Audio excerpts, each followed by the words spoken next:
Shalom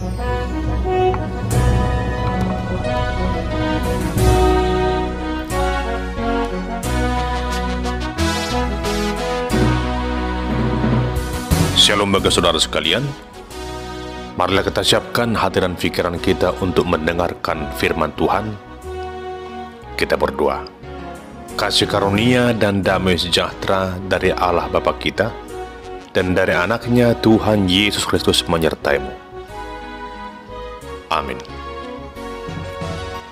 Jemaat yang terkasih dalam Kristus Yesus, firman Tuhan yang menjadi nas khotbah Epistel Minggu tanggal 6 Juli tahun 2025 tertulis dalam kitab Nabi Yesaya pasal 66 ayat yang ke-10 hingga ayat yang ke-14. Demikian firman Tuhan. Bersukacitalah bersama-sama Yerusalem dan bersorak-soraklah karenanya, hai semua orang yang mencintainya. Bergiranglah bersama-sama dia segirang-girangnya, hai semua orang yang berkabung karenanya. Supaya kamu mengisap dan menjadi kenyang dari susu yang menyegarkan kamu, supaya kamu menghirup dan menikmati dari dadanya yang bernas. Sebab beginilah firman Tuhan, sesungguhnya aku mengalirkan kepadanya keselamatan seperti sungai dan kekayaan bangsa-bangsa. Seperti batang air yang membanjir, kamu akan menyusu, akan digendong, akan dibelai-belai di pangkuan. Seperti seseorang yang dihibur ibunya, demikianlah aku ini akan menghibur kamu. Kamu akan dihibur di Yerusalem. Apabila kamu melihatnya, hatimu akan girang, dan kamu akan seperti rumput muda yang tumbuh dengan lebat. Maka tangan Tuhan akan nyata kepada hamba-hambanya, dan amarahnya kepada musuh-musuhnya. Demikian pembacaan firman Tuhan. Jemaat yang dikasihi Tuhan Yesus, firman Tuhan ini merupakan bagian yang ketiga dari kitab Nabi Yesaya yang disebut dengan Trito Yesaya. Adapun bagian yang ketiga ini mengisahkan situasi bagaimana bangsa Yehuda ketika mereka telah kembali dari pembuangan Babel. Mereka telah tiba di Yerusalem. Tentunya situasi pembuangan selama 70 tahun adalah situasi yang begitu menyedihkan, situasi yang begitu berat bagi mereka. Tentu di sepanjang 70 tahun pergumulan yang mereka alami di Babel, satu hal yang mereka harapkan adalah ketika Tuhan melawat mereka, ketika Tuhan mengampuni dosa-dosa mereka, ketika Tuhan mau berbelas kasihan kepada mereka dan mengembalikan mereka ke tanah asal mereka, yaitu Yerusalem. Itulah doa dan pengharapan mereka. Sebagaimana juga Tuhan telah berfirman kepada bangsa itu lewat Nabi Yesaya, bahwa akan tiba masanya di mana bangsa itu akan dibawa pulang kembali ke kota Yerusalem. Dan hal itu pun digenapi dikala Raja Kores dari Persia dipakai oleh Allah untuk memberikan kebebasan kepada bangsa Yehuda keluar dari pembuangan menuju Yerusalem. Jemaat yang dikasihi Tuhan, tentu itu merupakan suatu berita sukacita bagi bangsa Israel, lepas dari pembuangan dan kembali ke kota asal mereka. Tentu dapat kita bayangkan bagaimana situasi sukacita itu telah dapat mereka bayangkan. Sebagaimana sebelumnya mereka pernah tinggal di Yerusalem, di tanah yang penuh dengan damai dan sukacita. Di sana mereka bersama-sama dengan keluarga dalam menerima segala berkat Tuhan. Di sana mereka juga dapat memuji memuliakan nama Tuhan di bait sucinya yang kudus itu. Itulah yang terlintas dalam benak mereka, sukacita kebahagiaan sempurna di kota Yerusalem.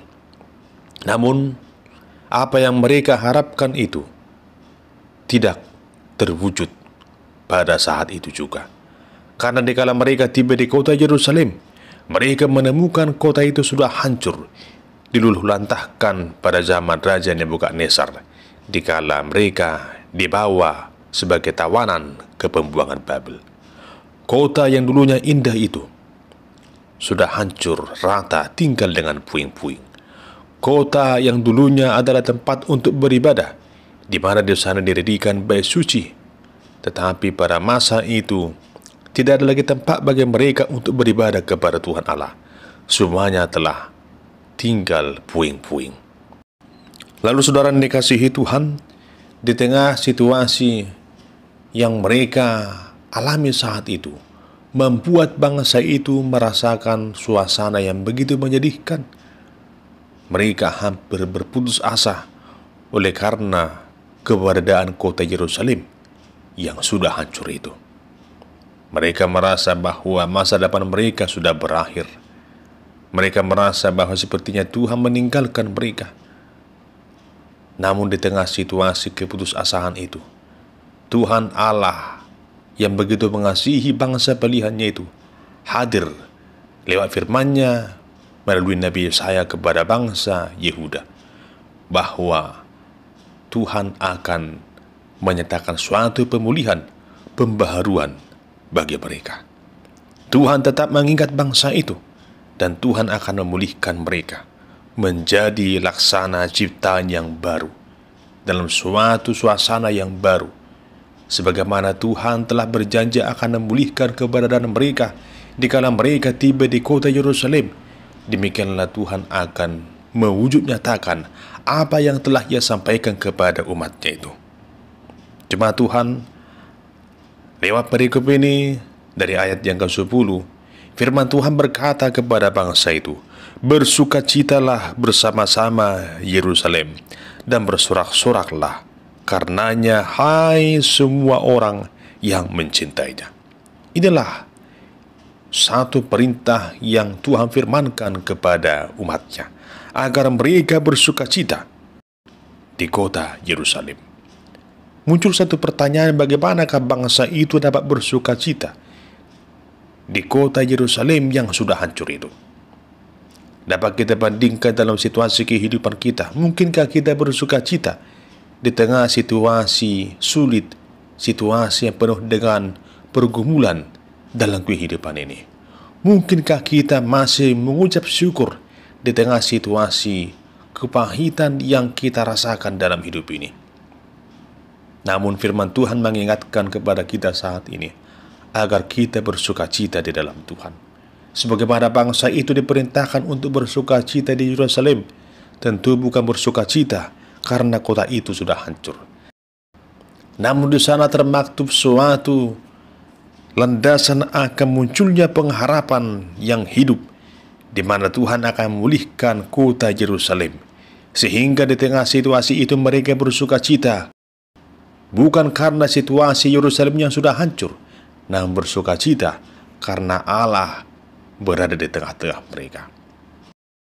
Saudara terkasih, hal ini juga lah yang kita perlu renungkan dalam kehidupan ini, agar kita senantiasa bersukacita di dalam Tuhan.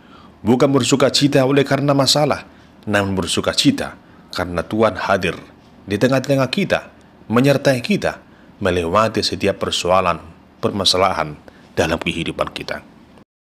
Lalu saudara yang dikasihi Tuhan, sukacita itu ditunjukkan lewat kehadiran Allah yang selalu menjagai, memelihara, dan mencukupkan segala kebutuhan umat-Nya. Seperti seorang ibu yang melahirkan, yang memberikan makan dan minum anaknya, yang membesarkan anaknya itu, menggendongnya, dan menjaganya setiap hari. Demikianlah kasih sayang Tuhan Allah terhadap umat yang dikasihinya itu. Tuhan begitu mengasihi mereka, seperti kasih seorang ibu terhadap anaknya. Jemaat yang dikasihi Tuhan, tentu kita pernah mendengarkan sebuah syair lagu yang mengatakan kasih ibu sepanjang masa. Kasih ibu itu tak dapat dibandingkan dengan kasih apapun juga.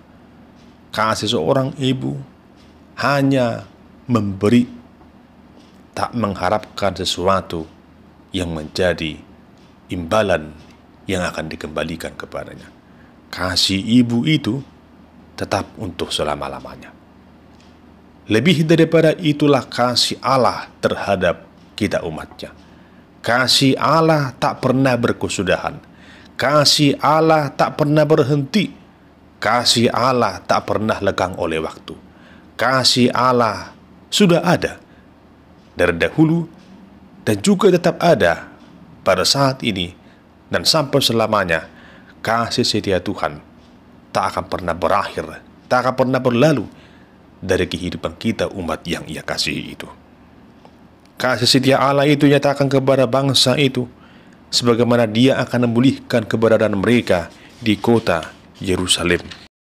Tuhan menyatakan kepada bangsa itu, Aku mengalirkan kepadanya keselamatan seperti sungai, dan kekayaan bangsa-bangsa seperti batang air yang membanjir. Kamu akan menyusu, akan digendong, akan dibelai-belai di pangkuan. Demikianlah pemulihan yang Tuhan nyatakan kepada bangsa yang Ia pilih itu. Tuhan menghadirkan keselamatan bagi mereka. Tuhan memberkati mereka dengan kekayaan bangsa-bangsa. Semua yang mereka butuhkan akan Tuhan berikan di kota Yerusalem. Tuhan membaharui kehidupan umatnya menjadi ciptaan baru dalam kasih setia dan terancangannya itu. Di samping itu juga Tuhan akan memberikan penghiburan bagi mereka. Penghiburan itu dinyatakan bagi umat di kota Yerusalem. Bukan di tempat yang lain mereka dihibur, tapi kota Yerusalem adalah tempat di mana mereka bersuka cita, menerima lawatan Allah, menerima kekuatan serta penghiburan dari Tuhan. Jemaat Tuhan, inilah yang perlu kita renungkan dalam kehidupan ini, bahwa dimanapun kita berada, Allah selalu hadir, memberikan kekuatan, peneguhan, serta penghiburan bagi kita. Bahkan di tengah situasi yang kita anggap mustahil, di sana Tuhan hadir, menyatakan beragam kemungkinan-kemungkinan, sesuatu hal yang pasti yang Tuhan nyatakan bagi kita, mengubah air mata kita menjadi tawa sukacita, penuh dengan damai sejahtera.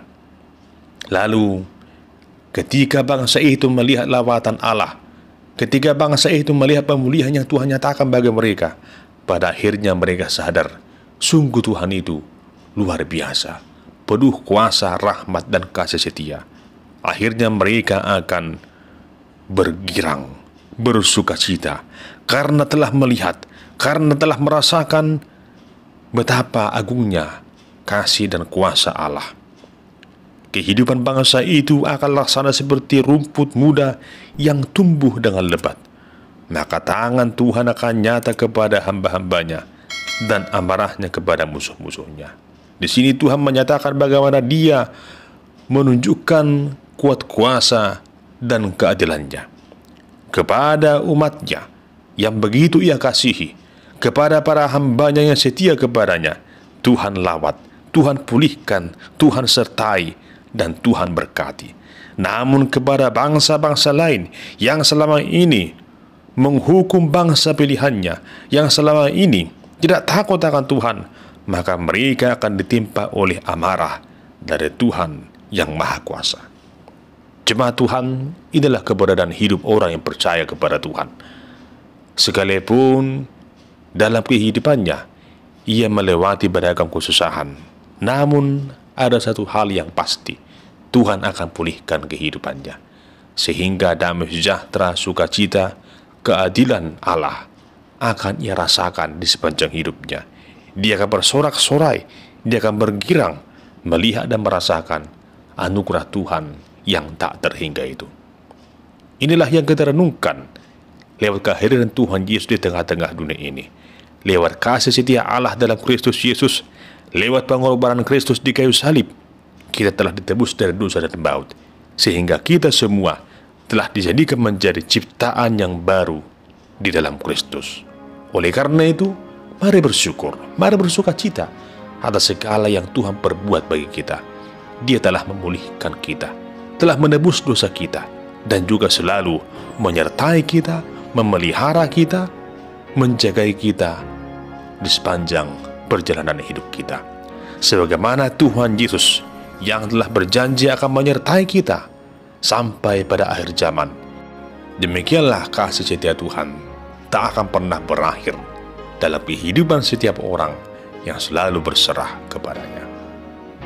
Amin. Kita berdoa.